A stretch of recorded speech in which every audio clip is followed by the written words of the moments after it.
안녕하세요. 사회복지 정책론의 노민네입니다. 자, 이번 시간부터 이제 정책론 들어갈 건데요. 이 3교시 정책론 좀 어렵죠. 정책이란 자체를 우리가 실상에서 만나지 못하기 때문에 좀 어려운데요. 중요한 내용들이 있습니다. 시험에 자주 출제되고 있는 그런 내용들에 대해서 좀 자세히 보도록 하겠습니다.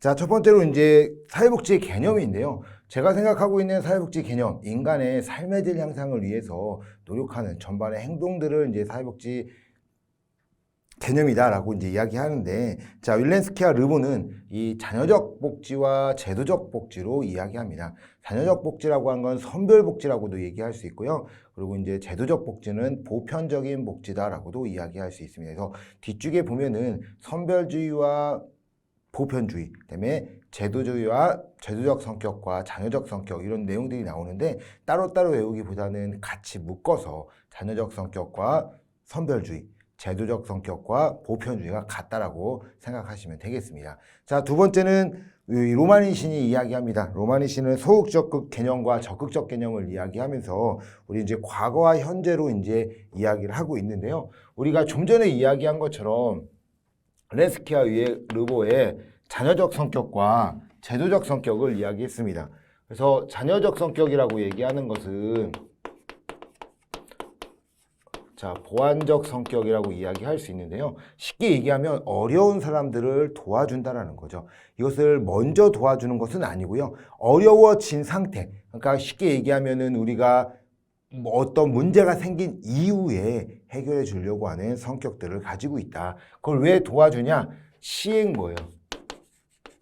네가 불쌍하기 때문에 도와줘 라고 하는 시혜적 성격과 자선적 성격들이 많이 크다라고 이야기할 수 있겠죠. 그래서 여기에 어려운 사람들에게만 줄 수 있는 특수한 그런 서비스들을 주게 되고요. 그럼 도와주게 될 때 우리가 어떻게 도와주냐?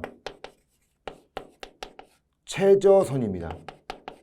최저선, 이 사람이 살아갈 수 있을 정도만 도와주게 된다는 거죠. 그래서 이걸 뭐 어떻게 해주고 뭔지 그런 것들은 아니고요. 최저 수준을 보장해주는 그런 정도에서 끝난다라고 이야기합니다. 그래서 인간을 구제해주는 성격들이 좀 많이 커요. 좀 전에도 말씀드렸듯이 언제냐?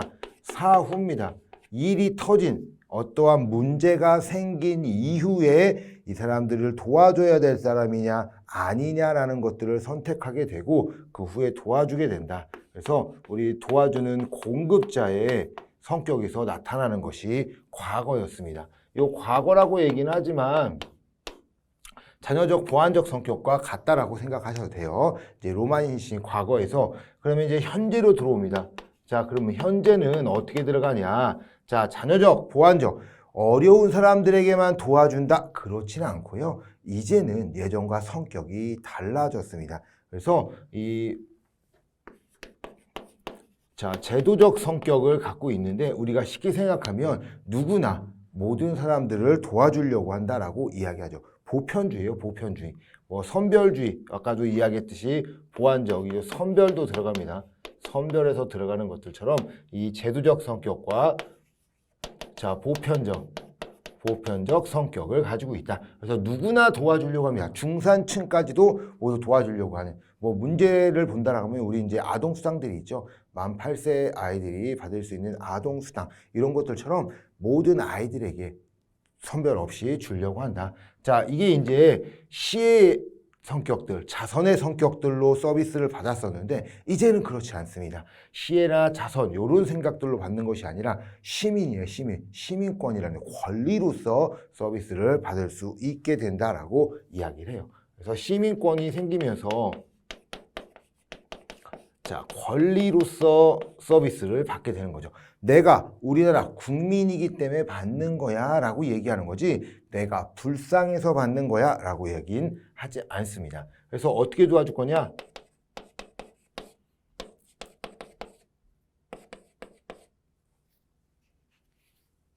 최저생활입니다. 최저생활.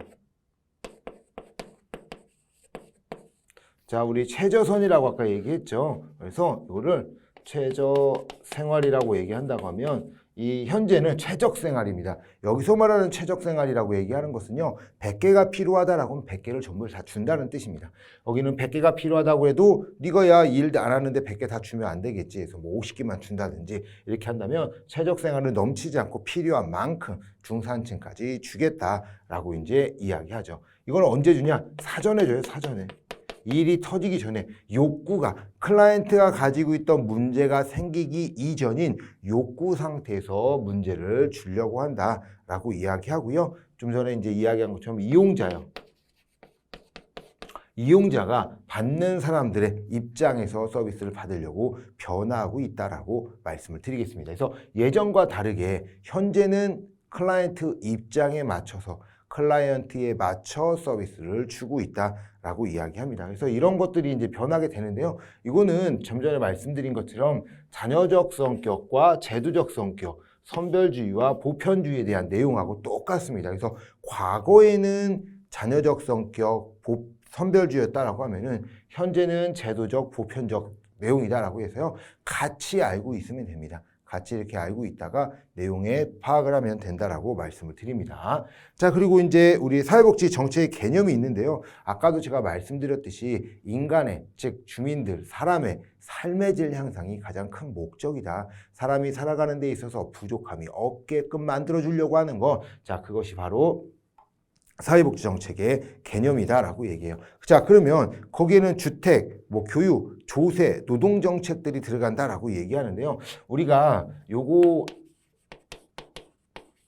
좀 아셨으면 좋겠습니다. 자, 우리 방금 이야기한 사회복지 정책을 하기 위해서는 좀 이제 개념을 좀 아셔야 되는데요. 협의의 개념과 광의의 개념으로 이루어진다라고 이야기를 할 수 있습니다. 그래서 협의라고 얘기하는 것은 조그만 거죠. 그래서 사람이 살아가는데 문제가 되지 않도록 하는 건데요. 사람이 필요한 건강, 자, 소득, 주택, 교육, 사회복지. 그래서 건소주, 교사 뭐 이렇게 암기를 하셔도 되고요. 자, 이게 협의의 내용이다라고 하면은 협의는 이렇게 조그만 거죠. 자, 이걸 둘러싸고 있는 광의의 개념이 있습니다.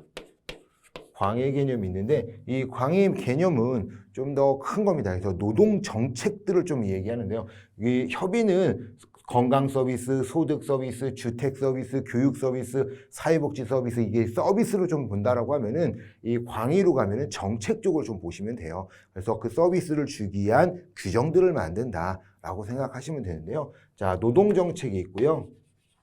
그다음에 우리가 살아가는 데 있어서 중요한 것이 있죠. 노동이라고 하는 것들 우리가 쉽게 생각하면 먹고 살 수 있도록 해야 되는 것과 그리고 사회복지를 하기 위해서는 돈이 많이 필요하죠. 그래서 조세 정책을 누리게 됩니다. 그래서 건강, 소득, 주택, 교육, 사회복지를 협의에 예상한다라고 하면요. 광의에서는 노동정책과 조세정책을 한다. 물론 여기에 이제 뭐가 들어가요? 협의의 내역도 광의는 포함을 하고 있겠죠. 그래서 이 사회복지 제도를 보게 되면 모든 인간의 삶의 질 영향을 미치는 교육, 주택, 조세, 노동시 정책들을 포괄하고 있다라고 하는 것처럼 이게 협의의 내용과 광의의 내용으로 이루어져 있다라고 말씀을 드리겠습니다. 자, 그러면 사회복지 정책의 목적과 특징이 있겠죠. 어떤 목적을 가지고 사회복지를 하겠느냐라고 이야기합니다. 좀 전에 이야기한 것처럼 인간의 삶의 질 향상이에요. 사람이 살아가는 데 있어서 가장 필요한 것들이 많이 있겠죠. 우리 생애주기에 맞춰서 필요한 것들이 많이 있는데 그런 것들에 대해서 해결하려고 하는 것이 이 사회복지 정책의 목적이다라고 이야기합니다. 그래서 뭐예요? 국민의 최저선을 보장해 주는 거죠. 자, 그 삶의 질 향상을 하기 위해서는 자, 국민의 최저선을 보장해 줘야 되는 거예요. 자, 이것을 보장해 주다 보니까 자, 삶의 질이 향상될 수 있겠죠. 자, 그리고 왜 도와주냐? 인간이 이제 아까 전에 시민권도 있었잖아요. 자, 인간의 존엄성이죠. 인간의 생명의 중요성들이 있기 때문에 이런 존엄성을 해결하기 위해서 사회복지 정책들을 한다. 이것을 해서 어려운 사람들, 요거해서 어려운 사람들 해줄 수 있겠죠. 또한 인간의 사회 통합입니다. 모든 사람들, 뭐 우리 사회가 한 사람이 살아가는 것이 아니고 다수의 사람들이 모여서 국가를 만들고 살아가잖아요. 그런데 이게 불평등이 일어난다는 거죠. 그래서 문제가 생기기 때문에 국가가 유지하기 힘들죠. 그래서 그런 것들을 방지하기 위해서 사회 통합을 하기 위해 노력을 한다라고 이야기합니다. 자, 그 외에가 질서 유지도 있어요. 자, 사회 통합을 해서 모든 사람들이 같은 생각을 하고 같이 살아갈 수 있는 것도 있지만 그것을 통해서 뭐예요? 질서를 유지하려고 합니다. 이게 왜 중요하냐? 우리 쉽게 생각할게요. 저 어렸을 때만 하더라도 TV에서 많이 나왔던 게 있습니다. 그것이 바로 LA 폭동이에요. 지금은 LA 폭동이 일어나지 않는데 흑인들이 뭐예요? 미국에서 먹고 살기 힘들다고 그 LA 한인타운을 습격했던 그런 사건들을 의미하는 것이 LA 폭동이었는데, 자, 그런 질서를 유지해야 되는 거죠.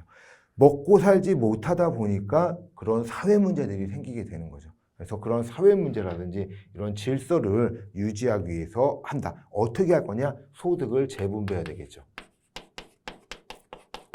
자, 소득을 재분배를 통해서 움직인다라고 얘기해요. 자, 소득 재분배는 많아요. 수직적 재분배도 있고요. 수평적 재분배, 세대 간 재분배, 뭐 세대 내 재분배도 있고요. 단기간 재분배, 장기간 재분배, 뭐 이제 여러 가지 재분배들이 있는데요. 그런 재분배를 통해서 이 문제를 해결하려고 하는 사회복지 정책을 이루려고 한다. 자, 그 이유가 뭐냐면요. 사회적 평등이에요. 모든 사람들의 사회적으로 평등해질 수 있도록 노력을 하게 되는 거죠. 모든 사람들이 낙오하지 않고 모든 사람들이 살아갈 수 있도록 하려고 하는 것이 이 사회적 평등이다라고 이야기합니다. 그리고 또한 이제 사회적 적절성도 들어가는데 그런 것들이 왜 그러냐라고 하면 사회복지 정책입니다. 자, 아까도 이야기했듯이 처음에도 이야기했듯이 삶의 질 향상이 가장 큰 목적이다라고 얘기했잖아요. 사회복지 서비스를 받는 사람들을 누군가를 생각하냐라고 생각을 하면 됩니다. 우리가 보통 보면 어려우신 분들이 많이 서비스를 많이 받죠. 그러나 요새 좀 변한다고 해서 제도적 성격으로 와서 사람들에 대해서 중산층까지 서비스를 받는다 하지만 우리 사회복지 서비스라고 생각하면요. 어디 초점이 맞춰져 있냐? 보통 어려운 사람들에게 맞춰져 있다라고 얘기할 수 있죠. 그렇기 위해서 최저선을 보장해주고 질서가 유지되고 인간의 존엄성이라든지 사회통합, 재분배, 사회적 평등 뭐 아니면 뭐 사회적 적절성 이런 것들이 모두 이루어지기 위해서 사회복지 정책이 사용되고 있다라고 말씀을 드리겠습니다. 자, 그러면 우리 사회복지하고 다른 공공서비스의 차별성들이 있어요. 사회복지 서비스와 일반 서비스 이런 것들의 이제 차별성들이 있는데 우리가 쉽게 생각하면 사회복지 서비스는요 사람들의 개별적 욕구를 충족시키려고 노력을 합니다. 그래서 우리가 뭐 하는 거예요? 그 어려운 사람들, 뭐 국가가 하는 것들도 있고 공공이 할 수도 있잖아요. 그러니까 사회복지 서비스라고 해서 공공이 하기도 하고 민간이 하기도 하는데요. 뭐 우리 쉽게 생각하면 공공 서비스들, 국가가 하고 있는 사회복지 서비스다라고 얘기하더라도 이거는 개별적인 사람보다는 우리나라의 국민 모두를 위해서 움직이게 되는 거죠. 자, 그런데 이 사회복지 서비스다라고 해서 개별적이에요. 개별적 욕구를 충족시키고자 노력을 하고 있는 것이 사회복지 서비스다라고 이야기합니다. 자, 두 번째, 욕구를 가진 사람을 집중적으로 케어하려고 합니다. 좀 전에 이야기했죠. 뭐 이거는 우리가 선별주의와 좀 많이 같아요. 욕구가 있고 어려운 사람들을 골라서 집중적으로 서비스를 해줌으로써 그 사람들의 문제를 해결할 수 있도록 하려고 하는 거다라고 이야기합니다. 자, 그래서 이 사람들의 욕구는 시장적으로 이 해결을 하려고 하고요. 좀 주로 2차 분배에 대해서 관여한다. 자, 왜 2차 분배냐라고 하면요. 1차 분배는 국가입니다. 국가가 소득 재분배라든지 아니면 뭐 소득 재분배라든지 이런 정책을 통해서 1차 재분배를 할 것이고요. 민간에서는 2차 재분배를 한다. 그래서 이제 욕구를 비시장적으로 해결하는 거잖아요. 시장에서 문제를 해결하는 것이 아니라 사회에서 문제를 해결해 주려고 한다라고 얘기하죠. 주로 공식적 기구나 제도를 충족시켜죠. 그래서 우리나라의 사회복지법을 통해서 그 법에 맞는 테두리 안에서 서비스를 주려고 한다. 자, 그리고 욕구는 비영리 부분에서 이제 해결하게 됩니다. 국가가 모든 것을 하는 것이 아니라 민간이죠. 민간에서 모든 서비스를 해결하려고 노력하는 비영리에서 한다라고 이야기를 합니다. 자, 뭐 이런 것들처럼 뭐 사람들이 욕구가 있는데 주로 소비적인 욕구를 해결한다 뭐 이런 것들처럼요. 이 사회복지 서비스와 공공 서비스를 분리하게 된다면 사회복지 서비스는 민간이라든지 그런 개별적인 사람들에게 된다라고 한다면요. 이 공공 서비스는 개인 한 명에 대해서 서비스를 줄 수 있는 것이 아니라 국민 전체에 대한 초점을 두고 있다라는 그런 차이점이 있다라고 생각하시면 되겠습니다. 자, 그러면 우리 이제 사회복지 평등의 가치가 나와요. 이 사회복지 정책의 가치가 나오는데 이런 가치들은 시험에 꼭 나오니까요. 이 내용들은 좀 잘 알고 계셔야 됩니다. 자, 첫 번째가 평등입니다. 자, 수량적 평등인데 이 평등은 세 가지로 이루어지게 됩니다. 자, 그래서 저는 어떻게 외우냐면, 자, 비수기라고 해요. 자, 비수기. 자, 우리 여름에 성수기가 있고 비수기가 있는 것처럼 비수기다라고 생각하시면 되고요. 자, 비례적 평등. 자, 수량적 평등, 기회의 평등.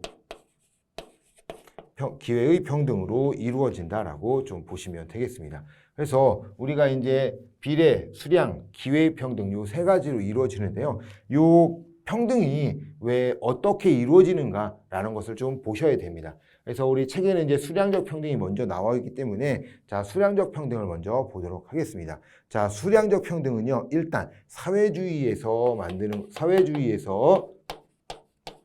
볼 수 있는 것이 수량적 평등입니다. 자, 사회주의라고 하는 것은 뭐예요? 능력과 상관없이 모두 다 똑같이 주는 거죠. 자, 능력과 상관이 없습니다. 그래서 똑같아요. 똑같이 주기 때문에 쉽게 수량적 평등은요. 결과의 평등이라고도 이야기해요. 왜 그러면 모두 똑같이 줘. 너네 가족이 3명이네? 3개. 너네는 4명이네? 4개. 이렇게 똑같이 주는 것을 의미하는 거죠. 그래서 자원을 똑같이 준다라고 이야기합니다. 그래서 어떻게 하는 거야? 이 쉽게 생각하면 내가 능력이 막 좋아서 더 많이 벌고 해야 되는데 그렇지 못하는 거죠. 그래서 우리가 쉽게 생각하면요. 현실적으로 불가능하다라고 이야기를 해요. 왜 그러냐면 막스죠. 막스라고 해서 마르크스주의라고 얘기하는 사회주의인데 이 사회주의가 실패한 이유가 뭐예요? 이론적으로만 가능하다라는 거죠. 이론적으로 똑같이 다 가져가면 평등해질 거야 라고 얘기하지만 어때요? 그렇지 못한 거죠. 그래서 우리 사회주의가 모두 실패했다라고 얘기하는 이유들이 이 내용입니다. 그래서 현실적으로 불가능하다라고 이야기하고 있고요. 사회복지 정책에서 소득 재분배 부분으로 목표를 잡고 문제를 해결하려고 한다라고 이야기하는 거죠. 자, 그리고 평등정에서 가장 적극적이에요. 자, 가장 적극적인 평등을 의미하는데 왜 그러냐면 결과의 평등이기 때문입니다. 결과가 모두 똑같기 때문에 가장 적극적인 평등이다라고 이야기를 하는 거죠. 모두 다 똑같이 해준대요. 자, 우리가 쉽게 생각하면 너무 좋은 이야기잖아요. 그래서 우리가 쉽게 생각하면 가장 적극적인 의미로 들어가게 되고요. 그리고 우리가 쉽게 생각하면 누구한테 더 많이 갈까요? 저소득층에게 많이 가겠죠. 왜요? 많이 있는 사람들에게 그걸 많이 뺏어서 똑같이 줘야 되니까 저소득층보다 많은 자원이 할당된다라고 이야기합니다. 그래서 결과의 평등으로 사회적 평등을 보려고 하는 것이 이 수량적 평등이다라고 이야기를 해요. 그래서 그러나 이 결과의 평등이기 때문에요. 똑같잖아요. 똑같이 모든 사람들에게 똑같이 주겠다라고 했어요. 그러니까 문제가 생깁니다. 어떤 문제가 생기냐? 좀 전엔 다 좋은 얘기였죠. 뭐 결과의 평등으로 해서 사회적 평등을 시킬 수 있다라고 해서 좋은 평등이었기는 하지만 우리가 개인의 자유를 침해할 수밖에 없죠. 그래서 소극적 자유를 침해하는 결과를 가져올 수밖에 없습니다. 왜요? 나는 좀 더 노력하고 무언가를 하려고 했었지만 그렇게 할 수 없게 만드는 거죠. 그래서 평등 지향하지만 소극적 자유를 침범하게 되는 것이 이 수량적 평등이다라고 이야기합니다. 자, 두 번째 비례적 평등이에요. 비례적 평등은 자유주의에서 나오게 됩니다. 그래서 능력에 따라 주게 되죠. 그래서 우리가 능력이 많으면 더 많이 받는 거죠. 우리 쉽게 생각하면 운동선수들이 있습니다. 자, 운동선수들 자기의 능력에 맞춰서 연봉을 받게 되죠. 뭐 미국에 있는 뭐 유현진 선수라든지 영국에서 축구를 하고 있는 손흥민 선수라든지 이런 선수들의 연봉들은 어마어마하게 되죠. 자, 그런 것들처럼 능력에 따라 받게 되는 것이 비례적 평등이다라고 이야기를 합니다. 그래서 이 능력에 따라 다르게가 모두 다르게 하는 거예요. 누구는 많이 받고 누구는 적게 받는, 능력주의에 맞춰서 들어가는 것이 이 비례적 평등이다라고 이야기합니다. 그래서 우리 이 내용들은요, 자본주의에서 정말 많이 사용되고 있는 것이 이 비례적 평등이다라고 이야기하죠.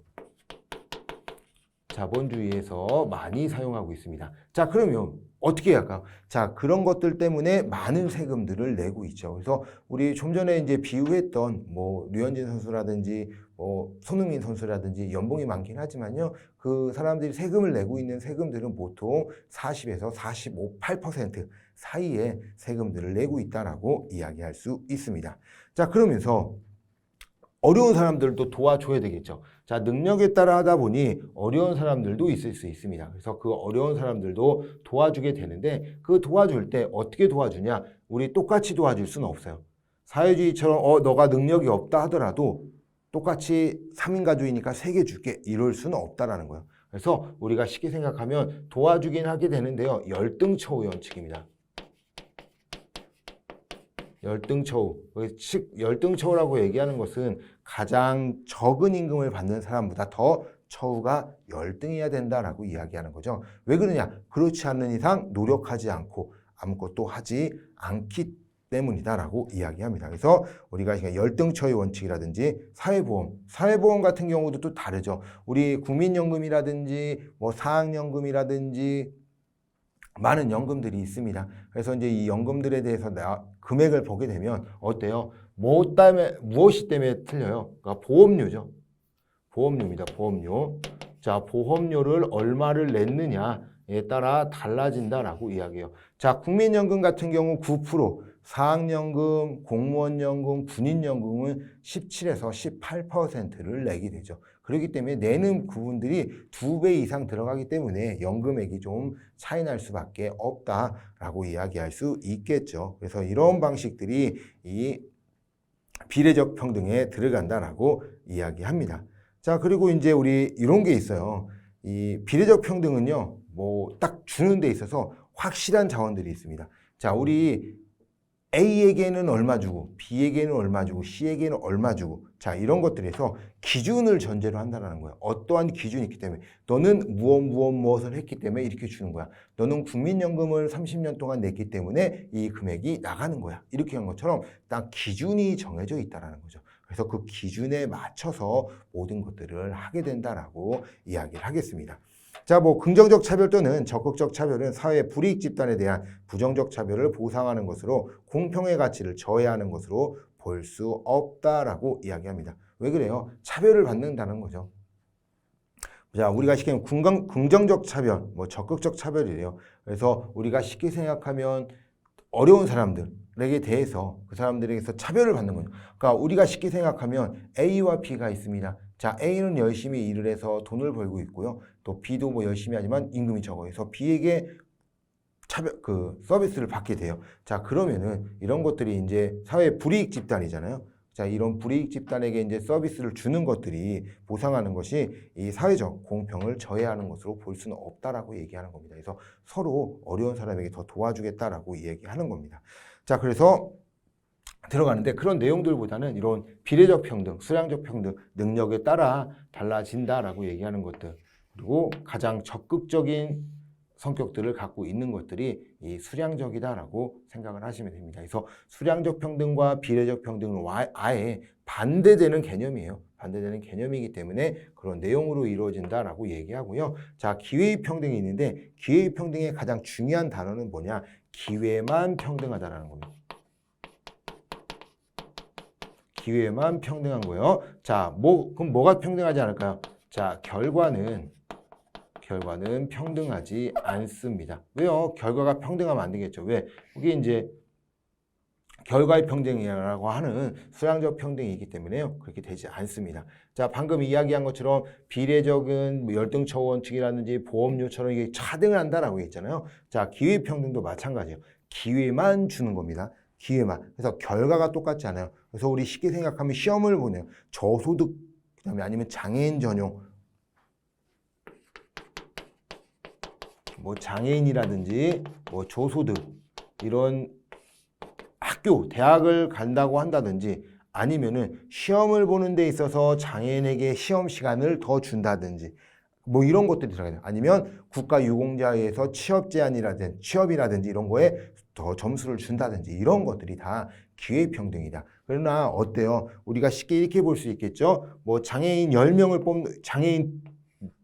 뽑는데 5명이 접수를 했어요. 그러면 요 5명이 다 뽑히냐? 그렇지 않다라는 거예요. 그래서 최저 점수들이 있을 수 있겠죠. 그래서 뭐 과락이 나온다든지 이런 경우에는 못 들어가는 것들처럼 기회만 평등하게 해주는 거지, 아니 결과가 똑같지는 않다. 뭐 아니면 뭐 우리 헤드스타트 같은 것들, 뭐 어린 시절에 공부시킬 수 있도록 이런 것들이 모두 다 이 기회평등에 들어가게 된다라고 이야기합니다. 그래서 빈곤대체 프로그램, 드림스타트 아니면 여성고용 할당 뭐 이런 것들이 들어가는 거죠.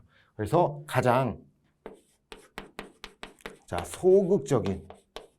소극적인 평등이 기회의 평등이다라고 이야기를 합니다. 그래서 이런 능력, 이런 특징들이 있으니까요. 이런 특징들에 대해서 조금 보셔야 된다라고 이야기합니다. 자, 두 번째가 효율입니다. 자, 효율이라고 얘기하는 것은 우리 효율성을 좀 보아도 된다라고 얘기하는데요. 자, 우리 효율이라고 하는 건 어떤 효율들을 갖고 있느냐? 자, 첫 번째, 수단으로서의 효율입니다. 이 효율을 하는 데 있어서 수단들이 이제 많이 들어가는데 쉽게 얘기하면요. 우리가 목표를 설정합니다. 자, 이 목표를 설정하는데 이 목표를 이루기 위해서 얼마나 뭐 자원을 집중적으로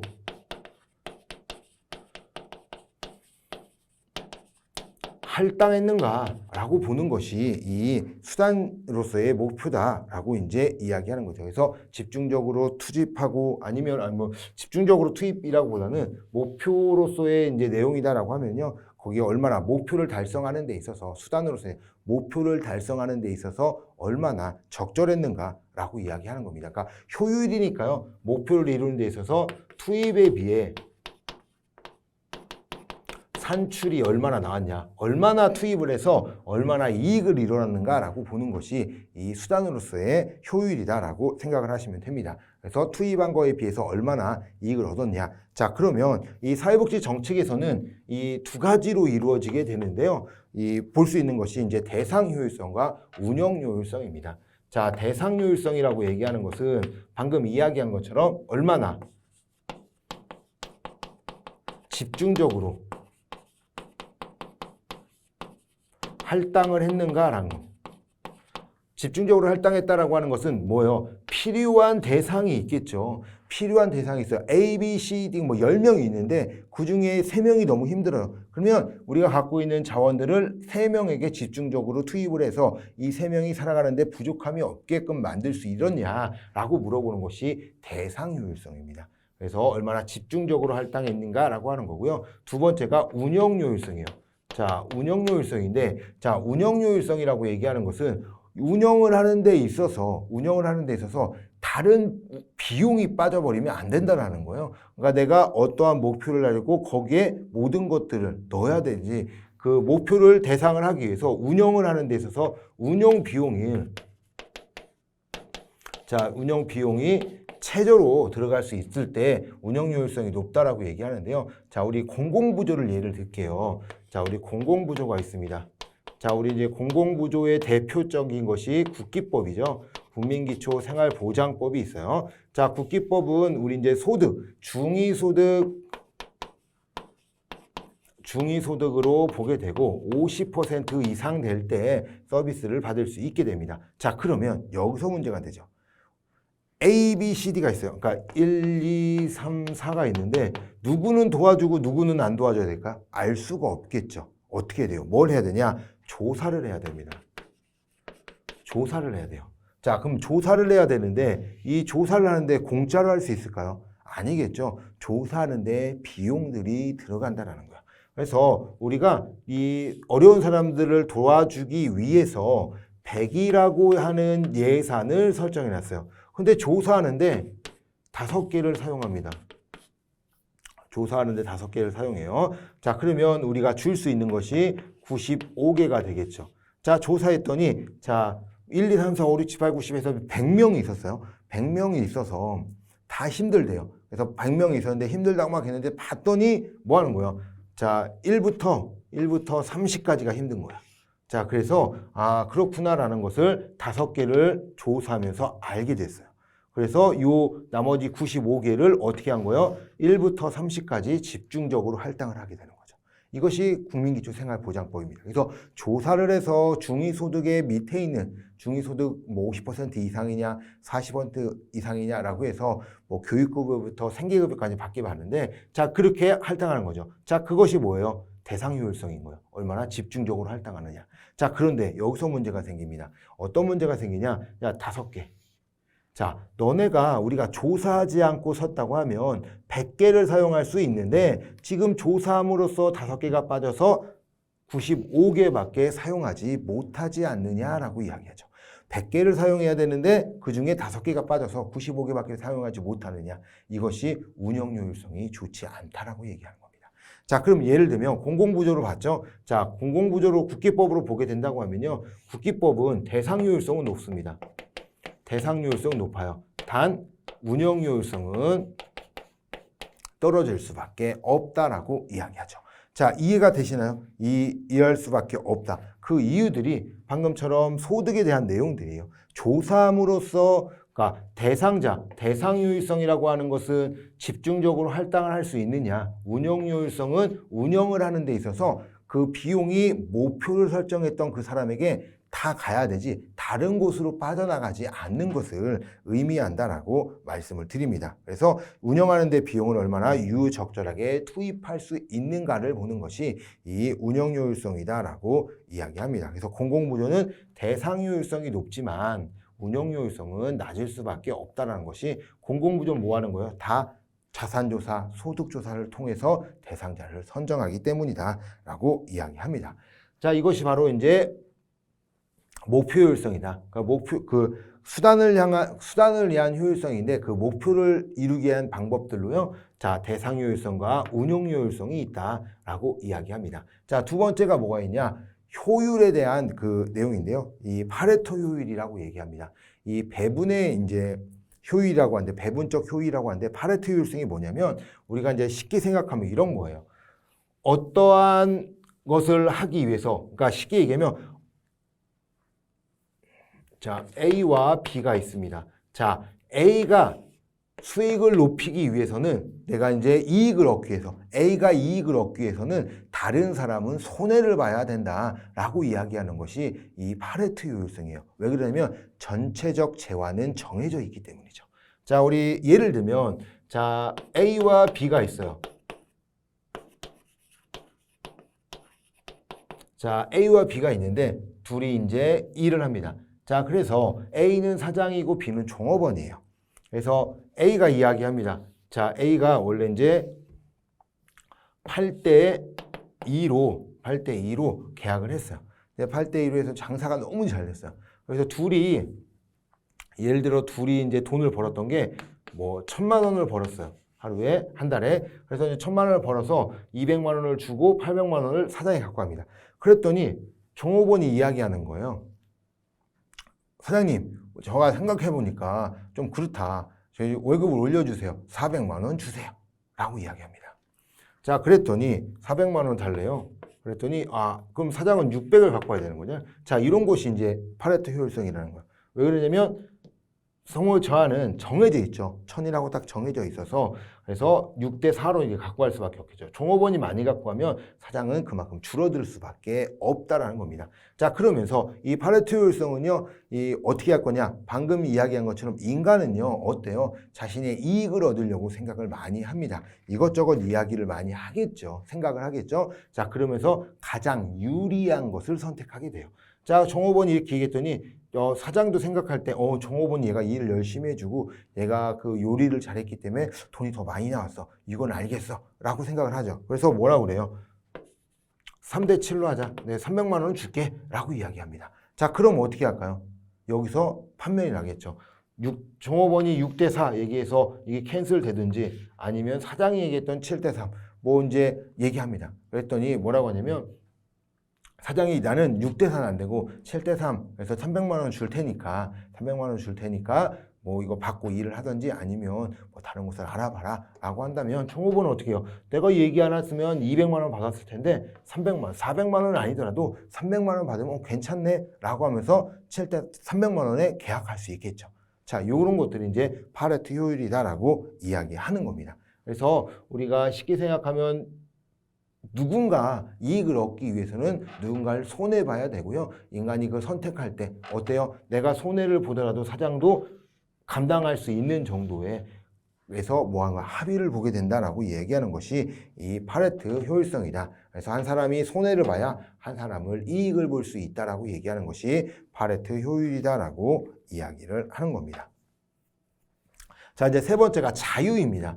자유라고 얘기하는 것, 우리가 이제 생각할 수 있는 것들이 내가 이렇게 하는 거야 라고 하는 것이 자유잖아요. 내가 하고 싶은 대로 하는 것들을 자유다라고 이야기하는데 말 그대로 자유는 크게 두 가지로 이루어집니다. 적극적 자유와 소극적 자유로 이루어져요. 자, 소극적 자유, 소극적 자유와 적극적 자유. 자유다라고 하면은 자, 소극적 자유라고 하는 것은요, 다른 사람에게 피해를 받지 않으려고 하는 욕구가 소극적 자유예요. 그러니까 우리가 쉽게 생각하면 소극적 자유라고 하는 것은 다른 사람의 피해를 받아요. 그러면 거기에 대해서 이야기하는 거죠. 자, 이렇게 해서 이렇게 하지 말아주세요 라고 이야기할 수 있는 것이 소극적 자유다라고 한다면요, 적극적 자유는 문제가 생기기 이전에 이야기하는 거죠. 그러니까 다른 말로 의해서 소극적 자유는 그 사건이 생긴 후에 문제를 생긴다라고 하면은 이거는 사건이 생기기 전에 문제를 해결하려고 하는 것이 적극적 자유다. 그러니까 우리가 쉽게 생각하면 뭐예요? 우리는 문제가 생기면 해결한다라고 하는 거고요. 적극적 자유 같은 경우는 욕구 단계에서 욕구가 생기면 욕구를 해결해서 문제가 생기지 않도록 하는 것이 이 적극적 자유인데요. 자, 소극적 자유는 다른 사람이 내가 피해를 받았어요. 그러면 나가 이런 불편함이 있으니까 하지 말아주세요 라고 이야기할 수 있는 것이 소극적 자유라면요, 적극적 자유는 무슨 문제가 생기기 이전에 나의 욕구를 국가에게 요구할 수 있는 자유를 의미하는 것이 적극적 자유다라고 이야기합니다. 그래서 소극적 자유라고 하는 것은 타인의 간섭이나 구속 혹은 의지로부터의 자유를 의미하는 거고요. 적극적 자유는 자신이 원하는 것을 할 수 있는 자유를, 그래서 국가의 개입에 이렇게 이야기할 수 있는 것이 이 적극적 자유다라고 이야기하는 거죠. 그러니까 우리가 이제 이렇게 다른 실생활의 예를 들어볼게요. 자, 우리 이제 지하철을 타고 가는데 물건을 막 팔아요. 물건을 파시는 분이 막 떠듭니다. 뭐 물건에 대해 설명을 막 하겠죠. 물건에 대해서 막 이야기를 하니까 시끄러워요. 그래서 뭐라고 하냐. 자, 내가 너무 시끄러우니까 얘기 좀 하지 마세요. 빨리빨리 그냥 지나가시고 다른 칸에서 하세요 라고 이야기할 수 있겠죠. 자, 이런 것들이 소극적 자유예요. 왜? 내가 소음으로부터 피해를 받고 있기 때문에 그 이야기를 할 수 있었던 거죠. 자, 그러면 적극적 자유는 뭐 하는 거냐? 야, 이게 지하철에서 물건을 파는 것은 불법 아닙니까? 못 팔게 해야지. 왜 그 물건을 팔 수 있게 허락해 주냐? 그런 것들을 못 할 수 있도록 다 잡아야 되는 거 아니냐? 못하게 해줘라 라고 먼저 뭐 하는 거야? 이야기하는 것들이 적극적 자유다라고 말씀을 드리겠습니다. 그래서 소극적 자유와 적극적 자유를 조금 구별할 수 있어야 됩니다. 자, 네 번째, 사회적 충분성입니다. 사회적 충분성, 사회적 적절성이라고 얘기하는데, 자, 이 사회적 적절성이라고 하는 것은요, 우리가 적절하다라는 거예요. 적절하다라고 얘기하는 것이 뭐예요? 무엇을 하는 데 있어서 부족함이 없다. 아니면은 그것을 할 수 있는 정도를 의미하는 거잖아요. 그러니까 우리가 쉽게 생각하면 사회복지로 본다라면 인간이 사회에서 살아갈 수 있는 정도를 의미하는 것이 사회적 적절성이다. 아니면 사회적 충분성이다라고 이야기하죠. 즉, 인간이 인간다운 생활을 할 수 있도록 적절한 수준의 급여를 제공해 주는 것, 이것이 바로 사회적 적절성이다라고 이야기합니다. 그래서 우리가 적절하다는 것, 사회적으로 생활하는데 적절한 상태를 보는 것이 적절성이다. 자, 우리가 그래서 개인의 기여에 따라 급여의 지급하는 방식인 개별적 형평성과 상충하게 됩니다. 왜 그래요? 내가 능력을 키워서, 내가 능력을 통해서 내가 돈을 벌어서 내가 내 생활을 유지해요. 자, 그런 사람은 유지하고 있는데 누구는 그러지 못해서 유지 못한다고 해서 도와준대요. 그러니까 뭐예요? 문제가 생기는 거죠. 나도 도와줘. 아, 너는 그거 하고 있잖아. 너가 네 능력대로 먹고 살 수 있잖아. 그러니까 너네는 도와주지 않을 거야. 라고 하기 때문에 개인적 형편성, 개별적 형평성에 문제가 생긴다라고 이제 이야기를 할 수 있습니다. 그래서 우리가 이제 이런 것들을 해주기 위해서 사회적 적절성을 위해서 움직이기 위해서요. 국가가 무엇을 하냐? 자산조사, 소득조사를 하게 되는 거죠. 누구나 도와주려고 하는 것이 아니라 뭐요? 어느 한 기준을 정해놓고 그 기준 이하에 있는 사람들만 그 기준 동안에 기준으로 맞추려고 노력하는 것이 이 사회적 적절성이다라고 이야기합니다. 그래서 이런 것들을 하기 위해서는 국가만 할 수 있다라고 이야기합니다. 그래서 우리나라에서도 많이 하고 있는 것이 뭐 최저임금이라든지 또는 공공무조 하고 있죠. 이 공공무조, 국민기초생활보장법이라든지 이런 것들로 이제 사회적 적절성을 유지하려고 노력한다라고 이야기할 수 있습니다. 또 뭐 있어요? 최저보장수장. 그러니까 최저보장 수준들을 만들어놔서 이 정도는 있어야 된다. 아니면 노동자에게 최저임금을 딱 만들어주죠. 그런 것들이 이제 사회적으로 생활할 수 있는 그 최소한 선들을 만들어 놓는 것을요, 사회적 적절성이다라고 이야기를 합니다. 자, 그리고 이제 사회적 연대라고 얘기하는데, 사회적 연대다라고 얘기하는 것은요, 뭐예요? 우리가 이제 연대하는 거예요. 우리가 개인의 목적을 이루기 위해서 사람들이 모이는 것이 아니라 사회적 목적 아니면 사회적 이유들, 문제들을 해결하기 위해서 사람들이 모여서 하나는 무언가를 만드는 것이 사회적 연대다라고 이야기하죠. 그래서 사회적 협력 행위들을 의미하는 것이 사회적 연대다라고 이야기합니다. 그래서 이제 우리가 가장 많이 볼 수 있는 게 상부상조죠. 어떠한 문제를 해결하기 위해서 나 혼자 하지 못할 때 서로 돕고 돕는 것들, 이런 것들을 의미하는 것이 사회적 연대다라고 얘기하는데요. 이타적인 성격들 때문에 이 사회적 연대들이 이루어진다. 이타적이라고 얘기하는 건 뭐예요? 다른 사람을 좀 더 생각하는 거죠. 나보다 다른 사람을 생각해서 그 문제를 해결해 주려고 하기 때문에 이 이타적 성격으로 사회적 연대가 이루어질 수 있다라고 이야기를 합니다. 자, 그러면 밑에 보면 이제 롤스가 있어요. 이 롤스가 이제 나오는데, 이 사회정의라고 이야기하는 것을 이야기했던 사람이 존 롤스입니다. 그래서 이제 최대 다수의 최대 행복을 기점으로 해서 만든 것이 사회정의인데요. 이 사회정의를 하기 위해서는 공평의 원칙을 좀 가지고 이루었어요. 공평 원칙을 가지고 최소 극대화 원칙을 이야기합니다. 그러면서 우리가 쉽게 얘기하면 그런 원칙들을 이야기하는데요. 첫 번째가 뭐냐? 평등한 자유의 원칙이에요. 그래서 모든 사람들이 똑같이 자유를 가질 수 있어야 된다라고 하는 이런 자유의 원칙을 갖게 되었고요. 자, 두 번째 원칙으로는 평등의 기회의 원칙입니다. 사회적 배제가 아니라 기회를 모두 다 똑같은 기회를 가질 수 있도록 했던 것들. 그리고 무언가를 할 때는 차등적 원칙을 줍니다. 차등을 줘야지 모두 똑같이 주면 안 된다라고 하는 것들이 이제 사회 정의로 이야기를 합니다. 그래서 평등의 자유의 원칙, 평등한 자유의 원칙, 평등한 기회의 원칙, 차등의 원칙 해서 이 1원칙과 2원칙으로 이루어진다. 이 원칙이 평등의 기회의 원칙과 차등의 원칙을 이 원칙으로 본다라고 말씀을 드리겠습니다. 이런 내용들, 이런 사회복지 정책에 대한 기본적인 내용. 그러니까 우리 쉽게 생각하면 지금 이번 시간에 배웠던 것들이요. 사회 정책이 왜 만들어질 수밖에 없었던가. 그러면 이런 정책들이 만들어지는데 어떠한 기준으로 만들어지는가라고 내용들을 보게 되는 거죠. 자유도 있었고요. 아니면 평등도 있었고요. 그리고 이제 우리가 목적들이 있었죠. 이 정책을 하는 목적들. 어떤 목적으로 이루어지는 것이냐. 그러면 또 이제 학자들에 대한 로마니 신이라든지 아니면 율렌스키와 르보라든지 이제 이런 학자들에 대한 내용들을 좀 봤습니다. 근데 이런 내용들이요, 이 내용들이 시험에 자주 출제되고 있는 내용들입니다. 그래서 어떻게 자유가 무엇이 있고 있는지, 평등은 어떻게 되는지, 사회복지 정책은 왜 하는지, 그런 목적들, 이런 내용들이 중요하니까요. 이 내용들을 조금 잘 알고 계시는 것이 중요하다라고 말씀을 드리겠습니다. 자, 이번 시간에는 여기까지 할 거고요. 이제 다음 시간에 사회복지 발달입니다. 이 사회복지 정책들이 어떻게 발달됐는지, 영국은, 미국은, 독일은, 한국은 어떻게 발달되었는지 그 내용들을 보도록 하겠습니다. 자, 이번 시간은 여기까지 하도록 하겠습니다. 수고하셨습니다.